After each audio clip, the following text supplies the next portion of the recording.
ሰላም ለእናንተ ይሁን ቅዱሳን እንዴት አላችሁ? ጌታ ኢየሱስ ይባረክ።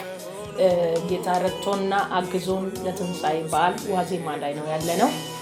ጌታ ኢየሱስ ክርስቶስ እንኳን ለትንሣኤ በዓል በሰላም አደረሳችሁ፣ እንኳን በሰላም አደረሰን ለማለት ፈልጋለሁ። ጌታ ደግሞ ብረዳን ብንኖር ከፊታችን እሁድ ቀን 12 ከጠዋት 3 ሰዓት ጀምሮ ቀኑን ሙሉ የእግዚአብሔር ክብር የሚገለጥበት የትንሣኤን በዓል ደግሞ አብረን የምናከብርበት ይሆናልና ስትመጡ ነጭ ለብሳችሁ እንድትመጡ በጌታ ፍቅር ጋብዛችኋለሁ። ሁላችንም አንድ አይነት ሆነን ሰይጣንን እርር እስከምናደርግ ድረስ የእግዚአብሔር ክብር እስከሚገለጥ ድረስ የእግዚአብሔርን እጅ የምናይበት ቀን ይሆናል። ደግሞ አንድ ነገር አምናለሁ፣ ለብዙ ሰዎች በዛ ቀን ትንሣኤ ይሆናል። ለብዙ ሰዎች ይሄን በጌታ ፍቅር ሼር እንድታደርጉ ለብዙ ሰዎች እንድታደርሱ እጋብዛችኋለሁ። ስለዚህ ወንድሞቼ የዛን ቀን ድንቅ ታምራት የእግዚአብሔር ክብር ይገለጣል። የሞተው ነገራችሁ ይነሳል፣ ጤናችሁ ይመለሳል፣ ሰላማችሁ ይመለሳል። በዛን ቀን የክርስቶስ ኢየሱስ ትንሣኤን ደግሞ አብረን እናከብራለን። ኢየሱስ ክርስቶስ ያድናል። የእግዚአብሔር ቃል ስናገር እንደዚህ ይላል። ትንቢተ ኢሳይያስ ምዕራፍ 53 ቁጥር 4 ላይ እንደዚህ ብሎ ይናገራል። ክብር ለኢየሱስ ይሁን።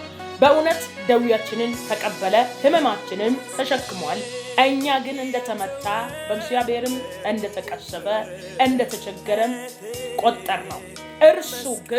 እርሱ ግን ስለ መተላለፋችን ቆሰለ፣ ስለ በደላችንም ደቀቀ። የድነት ተግሣጽ በእርሱ ላይ ነበረ፣ በእርሱ ቁስል እኛ ተፈወስን። ማንኛውም መከራ፣ ማንኛውም ችግር፣ ማንኛውም ውስጣችሁን ያቆሰለውን ማንኛውም የኃጢአት ቁስል ራሱ በእርሱ ቁስል እኛ ተፈውሰናል።